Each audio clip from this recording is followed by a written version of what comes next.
지금 족장님께서는 일을 하지 않아도 100만 원, 그것도 월에 100만 원이 아니라 하루에 100만 원씩 나오는 시스템을 만드셨다고 들었습니다. 네. 혹시 어떻게 그렇게 가능하세요? 부동산 경매로 제가 상가를 진입을 한 거는요. 네. 다른 건 아니고 돈이 없어서 저는 했습니다. 20대 후반때 서울에 올라와서 20대 후반때 돈을 모아봤자 얼마나 모았겠어요. 근데 올라올 수 있었던 그 객기를 부를 수 있었던 것은 부동산 경매로 상가를 매입을 하면은 대출이 80%도 되고 90%도 된다고 하더라고요. 와. 그래서 그것에 대한 매력을 느끼긴 했습니다. 왜냐하면 내가 일반적으로 집을 살려고 해도 뭐 40% 아니면 30%가 있어야 되는데 그러기 위해서는 제 투자금이 턱없이 모자랐거든요. 그런데 상가 같은 경우에는 내가 갖고 있는 돈을 넣고 그럼 80%, 90% 대출이 나와. 그 다음에 상가 같은 경우에는 임차가 맞춰지면 임차 보증금을 받잖아요. 그러면 내 돈이 전부 다 회수되지 않을까라고 생각을 했었어요. 이거를 하면은 내가 정말로 투자금이 많이 들어가지 않는 우리가 뭐 무피 세팅이라고 그러죠. 내 돈이 하나도 들어가지 않는 그런 투자가 가능할 거라 생각을 해서 제가 처음에 주택을 먼저 한 게 아니고 상가만 먼저 접근을 했죠. 상가를 매입을 해서 내가 80%, 90% 대출을 받고 월세를 받고 그 다음에 보증금을 받으면 내 돈이 또 생기고 그럼 또 하나 더 할 수 있고 또 하나 더 할 수 있고 이렇게 해서 계속적으로 내가 늘려가고 월세 시스템 만드는 데는 큰 문제가 없구나 생각을 해서 제가 경매 투자를 해서 상가 투자를 먼저 했습니다. 처음에 첫 투자가 130만 원이 들어왔어요, 저는. 네. 근데 제가 했던 물건은 단란주점이었습니다. 주점이요? 네, 단란주점. 근데 그때 당시에는 제가 너무 어렸어요. 그때는 단란주점과 이제 노래방에 대한 구별이 없었던 나이였어요, 그때는. 많은 분들에게 전 단란주점을 받았습니다라고 했더니 많은 분들께서 너니까 할 수 있지. 유도 선수 출신이잖아. 맞아요. 너는 무서운 게 없잖아. 라고 해서 하는데 다시 얘기하면은 유도 선수도 무섭습니다. 저도 처음에 낙찰받고 나니까 이게 잘못됐을 수도 있겠구나 생각을 했지만은 어쨌든 낙찰받고 풀었는데 제가 이 단란주점 낙찰받아서 했던 것 중에 생각했던 거는 그냥 다 사람이 하는 일이더라고요. 그냥 사람이야. 똑같은 사람이고 똑같이 하는 거고 내 친구 아버지가 장군이야. 원스타야. 그러니까 우리가 군대 있을 때 원스타는 진짜 하늘을 바라볼 만큼 되게 유명하신 분인데 내 친구 아버지면은 그냥 친구 아빠잖아요. 그렇더라고요. 그러니까 어떤 물건을 할 때에도 이게 어렵다 무섭다는 것보다도 막상 대면하면은 똑같다. 사람은 다 똑같다. 상가가 무서워 보인다고 해서 뭐 다르냐? 그렇진 않더라. 근데 제가 개인적으로 많은 분들께서 저도 그러면 단란주점 낙찰받아서 할까요? 하면은 그건 아니다. 그 이유는 뭔가요? 단란주점을 낙찰받고 월세를 받는 거는 굉장히 좋은 수단이긴 했었어요. 나중에 매각을 하려고 보니까 안 사더라고요. 저는 부동산에서 제일 중요한 건 뭐냐면 내가 매입을 했으면 내가 팔고 싶을 때 팔아야 되는 게 부동산의 정말 매력이라고 생각하고 그다음에 그 가격에 내가 내놓을지 않은 게 저는 투자자라고 생각하는데 내가 원하는 가격에 내놨는데 안 팔리는 거예요. 그래서 왜 안 팔리나 봤더니 단란주점을 살 수 있는 수요는 굉장히 한정적이더라고요. 혹시 단란주점 하시겠어요? 아니요. 안 사잖아요. 네. 일반인들한테 그럼 당신은 월세가 좀 덜 나오는 학원을 사시겠어요? 아니면 월세가 많이 나오는 단란주점 사시겠어요? 하면은 월세가 덜 나오는 학원을 가겠습니다라는 게 일반적이에요. 대부분 리스크에 대해서 굉장히 두려워하고 무서워하거든요. 그렇기 때문에 안 팔리더라고요.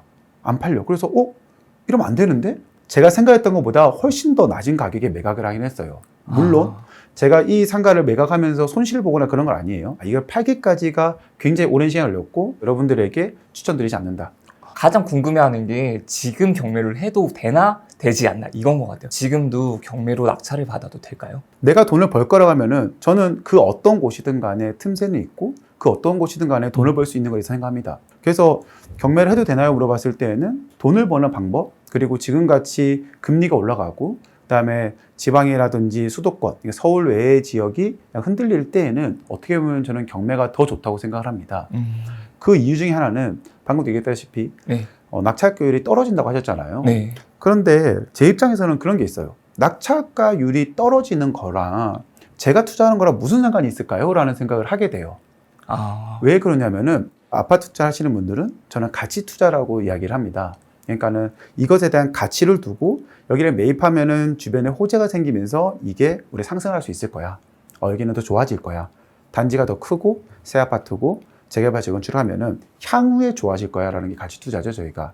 근데 부동산 경매를 투자하시는 분들은 약간 마인드가 좀 다르긴 해요. 내가 이거를 10억에 사서 12억에 팔 거야 이게 아니고요. 10억짜리야? 나는 8억에 사서 9억 5천에 팔 거야 라고 한 거예요. 일단 싸게 사는 게 네. 관점이거든요. 그거를 포인트로 두기 때문에 네. 하락이 돼? 상관없어요. 하락이 된다 하더라도 그럼 하락된 가격에 난 더 하락된 가격에 낙찰을 받아서 시세보다 낮게 매각을 해도 된다라고 생각하기 때문에 저는 낙찰가율이 떨어진다라는 것에 대해서는 그냥 뭐 제 경매 투자 100% 넘어가는 거 전혀 신경 쓰지 않습니다. 싸게 내려갔어? 그럼 더 낮게 받으면 되지. 올라갔어? 내가 원하는 금액 쓰면 되지. 그 다음에 내가 낙찰받고 그럼 내가 원하는 가격 팔면 되잖아. 예를 들어서 내가 5억짜리를 3억 5천에 매입을 했어. 그럼 내가 매각하고 싶은 금액이 4억 2천이었어. 한 7천만 원 정도 수익 보고 들어갔어. 그러면 3억 5천에 사서 그냥 4억 2천에 딱 파는 거는 언제든지 가능해요. 근데 왜 못 파냐면은 첫 번째로 시세 조사를 잘못하고 두 번째로는 욕심 부리기 작아져 이제. 네, 그러니까는 좀 떨어졌으면은 내가 이 가격에 좀 떨어져서 4억 5천이었어? 4억 2천은 팔리잖아. 근데 좀 더 좋지 않을까? 그런 기대감 때문에 사람들이 기다리죠. 그러면은 또 떨어지면은 못 팔죠. 왜냐면은 사람들이 내가 수익 볼 수 있었던 금액이 4억 2천이었는데 갑자기 4억 1천이 되잖아요. 그거 왠지 손해봤다는 기분 들거든요. 나 원래 이 정도 받을 수 있었을 네. 것 같은데. 그래서 못 파는 경우가 많은데 저는 그렇게 생각하진 않아요. 그래서 저는 예를 들어서 지금 제가 가지고 있던 아파트 같은 경우에도 정말로 한 2, 3억 떨어졌더라고요. 근데 하지만은 한 수익이 한 2, 3억이면 좋겠다 생각했는데 그거보다 비정상적으로 많이 오른 거예요.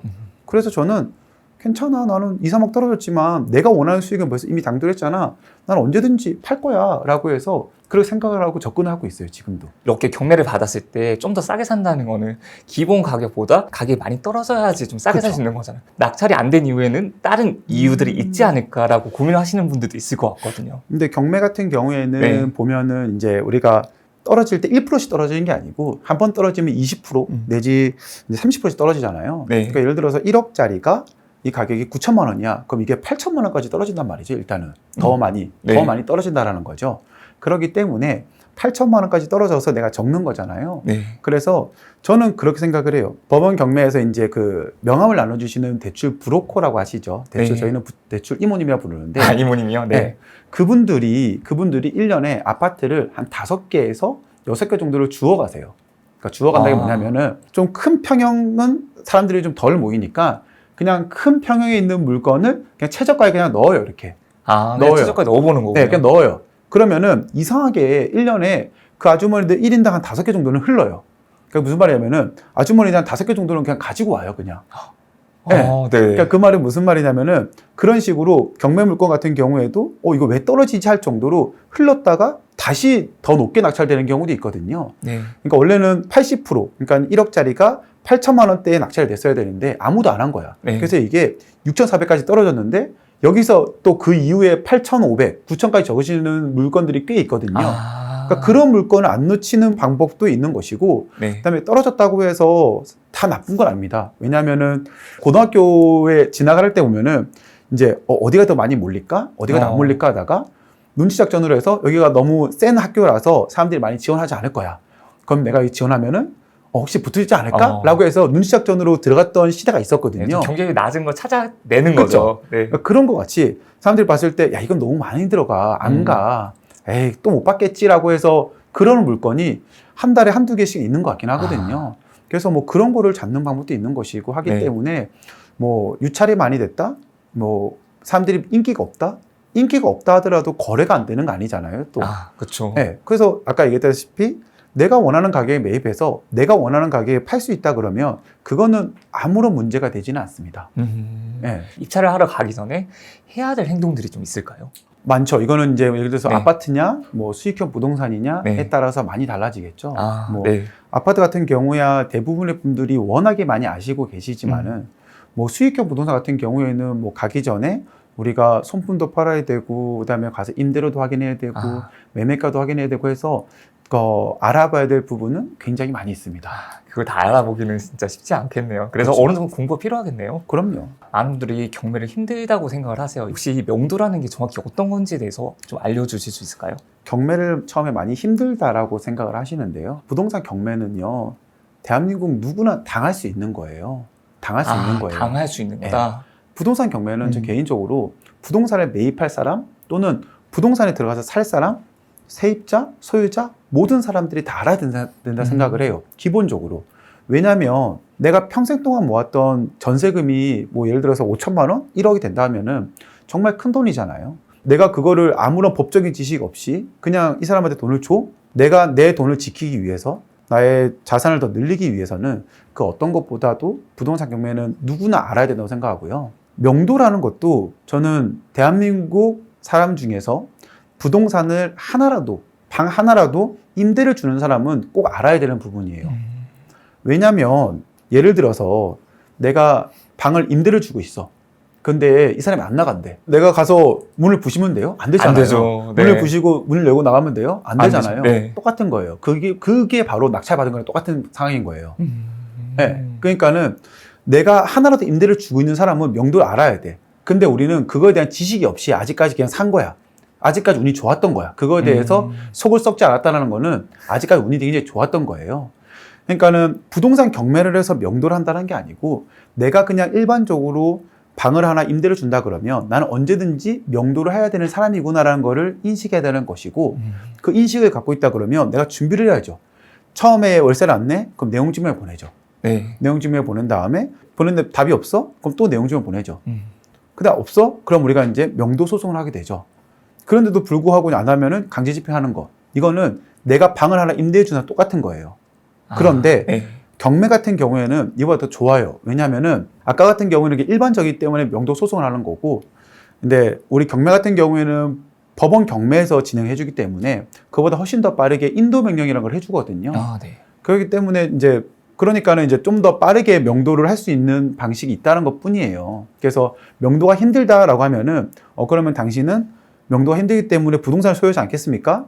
여기서 월세를 또 안 받을 거고 다가구도 안 가질 거고 다 안 하시겠어요? 아니, 하고 싶어요. 그러면 배워야 되는 거예요.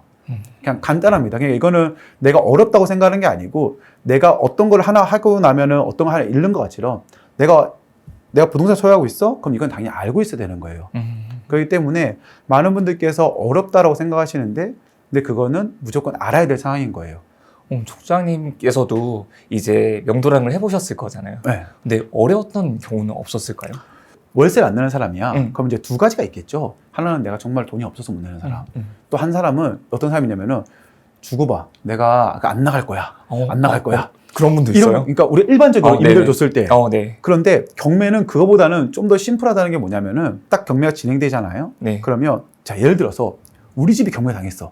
내가 세입자인데 경매 당했어. 어떻게 하시겠어요? 어떻게 하시겠어요? 돈 받을 때까지 못 나가겠다 하지 않을까요? 돈 받을까 못 나가겠다? 네. 우리가 일반적으로 사람 같은 많은 분들께서는 명도를 당했다 그러면 어떻게 하냐면은 변호사 사무실이나 법무사 사무실에 뛰어갑니다. 물어봐요. 제가 저희 집이 뭐 어디 아파트인데 경매 당했습니다. 어떻게 하나요? 그래서 뭐 상담을 하죠. 그러면 그분이 뭐라냐면은 뭐 변호사님이라든지 법무사님께서 그러면 우리 등기부등본이랑 전입일자를 가지고 오세요. 확인하고 나서 당신이 만약에 1순위에서 벗어난 임차인이다 하면은 그러면 당신은 인도면 대상이기 때문에 당신은 나가야 될 수밖에 없습니다라는 거를 일단 얘기해 줘요. 그래서 이미 여기 살고 있는 만약에 세입자가 있다 그러면 그분은 알고 있어요. 내가 버틸 수 없는 사람이구나 라는 걸 알고 있어요. 그게 어쨌든 누구든지 물어봐야 되는 거니까 옆에 주변에 누가 있다 그러면 그 사람에 대해서 물어봐야 되는 거기 때문에 이렇게 알고 있어요. 그렇기 때문에 내가 가서 얘기를 했을 때에는 내가 어떠한 사정인지 알기 때문에 그럼 내가 당신에게 다른 건 아니고 이사비 정도 받을 수 있겠느냐라고 물어보긴 합니다. 그래서 뭐 그 중에서 그 안에서 협상을 할 수 있긴 하겠죠. 근데 저는 모든 게 아까 제일 처음에 얘기 드렸지만은 모든 것은 사람이 하는 일이라 생각을 해요. 그 사람은 이미 내가 나가야 되는 걸 알고 있어. 그러면 명도를 하는 입장에서 제일 중요한 거는 이 사람에 대한 자존심을 최대한 살려줘야 된다는 생각을 해요. 어떤 분들은 가서 하는 말이 당신 나가. 너 나가야지 왜? 너 왜 있어? 내 집인데? 이렇게 가거든요. 근데 그거는 상당히 그분의 자존심을 상하게 하는 것이고 그다음에 예를 들어서 그 집에 뭐 아이들이 있을 수도 있잖아요. 그쵸. 근데 이거는 어떻게 생각하면은 소유자 살 수 있고 세입자 살 수 있는 건데 그거는 그 아이들이 잘못한 게 아니잖아요. 근데 어떤 분들 보면은 그 아이들 앞에서 막 얘기하시는 분도 있어요. 근데 그러면은 안에 있는 사람은 더 악이 받쳐요. 그러니까 사람들은 누구나 배려를 해주면 그 배려에 대해서 알고 있어요. 살아가요.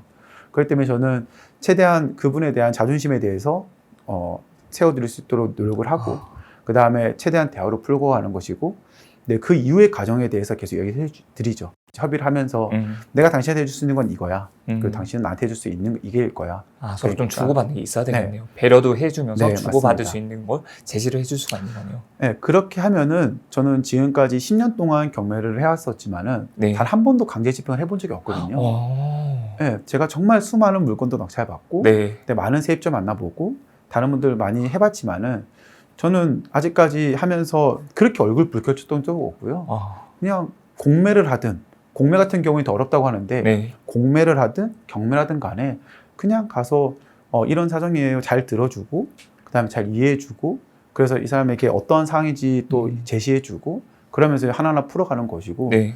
그렇게 하면은 뭐 명도라는 게 크게 문제가 될까? 뭐 경매라는 게 크게 문제가 될까?